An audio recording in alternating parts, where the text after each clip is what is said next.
Alright, so I have made two batches of sourdough bread with the starter that I started on March, I think it was March 17th, and it is now almost May. So we like the sourdough, but we'd like to try a softer bread.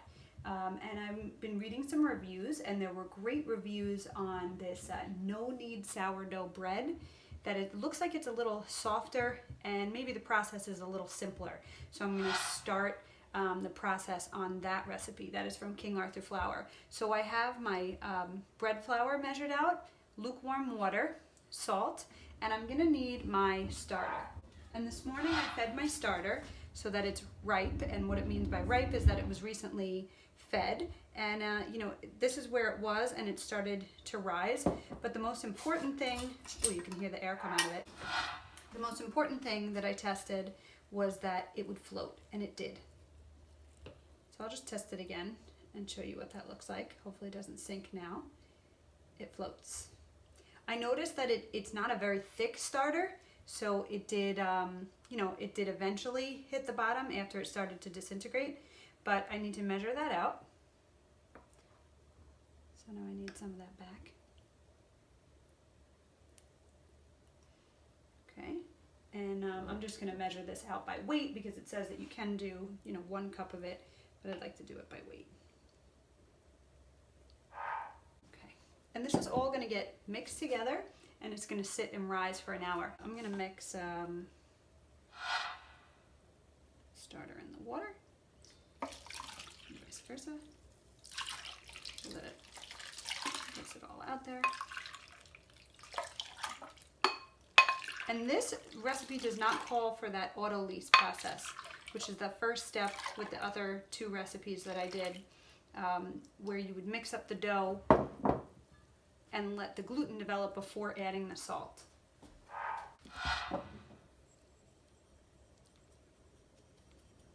And after this comes together into a nice dough, I'm going to let it sit for 1 hour.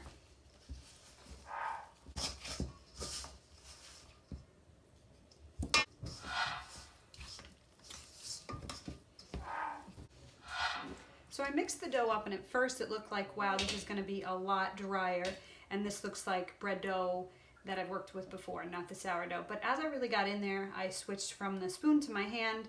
It feels wet and sticky and gooey like the other ones did, but I will say it is a little thicker and easier to work with than the other recipes. I kept this in the oven with the light on, and if you are going to do that, just make sure you make a little sticker and you don't accidentally cook it. And what I'm going to do now, just like I did with the other recipes, is bowl fold. And I'm finding that the spatula works really well. I am going to do this bowl fold and 1 hour rest 2 more times for a total of 3 hours. So I made the dough originally, I let it rest an hour, I bowl folded, I'm going to cover it, set a timer for an hour, bowl fold, come back, set a timer for another hour, and that'll be a total of 3 hours. And at that point, this is going to go in the fridge until tomorrow. All right, it's the next morning. My dough is out. It has been more than 8 hours. It's been about 11 hours. And I have a floured surface here. I'm gonna turn my dough out onto the floured surface and shape it into a rough ball and leave it for 15 minutes.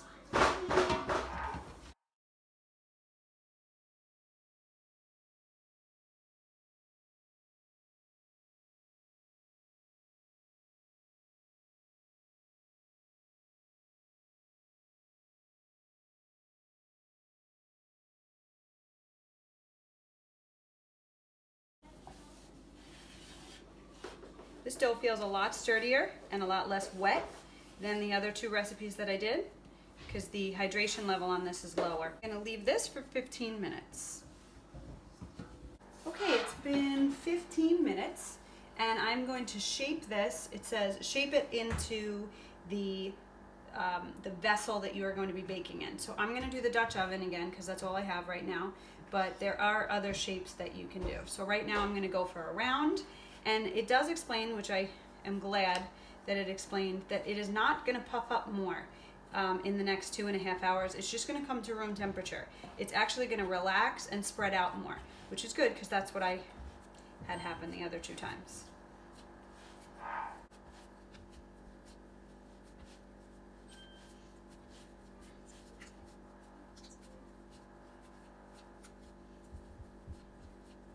This is definitely a less wet dough. I can tell just by feeling it, and also that I'm trying to stick it together now, and it's taking a lot more to stick it together because it's staying dry.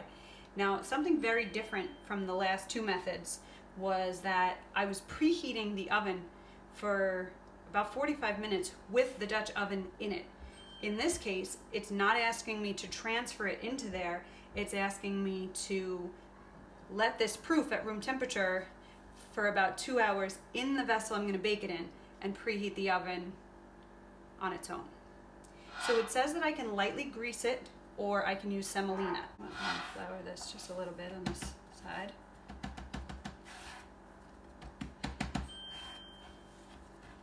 Okay,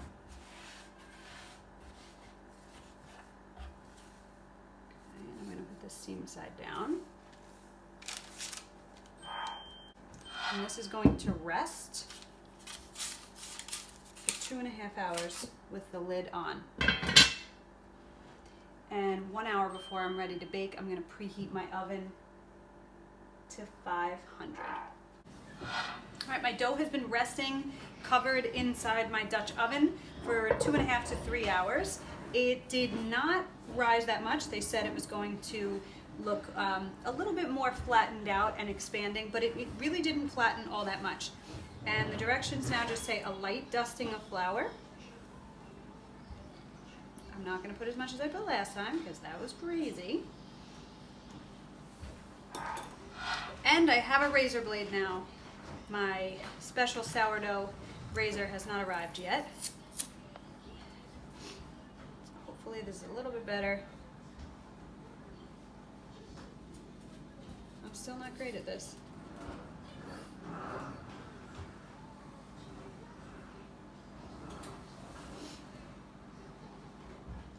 Well, I hope my tool's better because this doesn't seem much easier than a knife. Okay. This is a lot less stressful, this process, than last time because my pan isn't getting hot and the whole thing, and I don't have to worry about touching a 500-degree pan.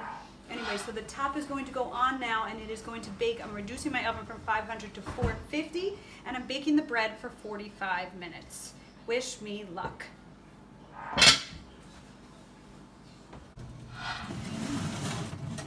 "45 minutes. Oh yeah.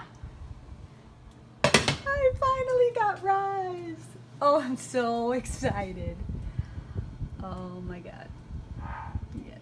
Now I'm going to bake for another 15 to 20 minutes until it is dark golden brown. So it's been another 15 minutes. And I cannot tell you the joy that this silly loaf of bread is bringing me at this very moment.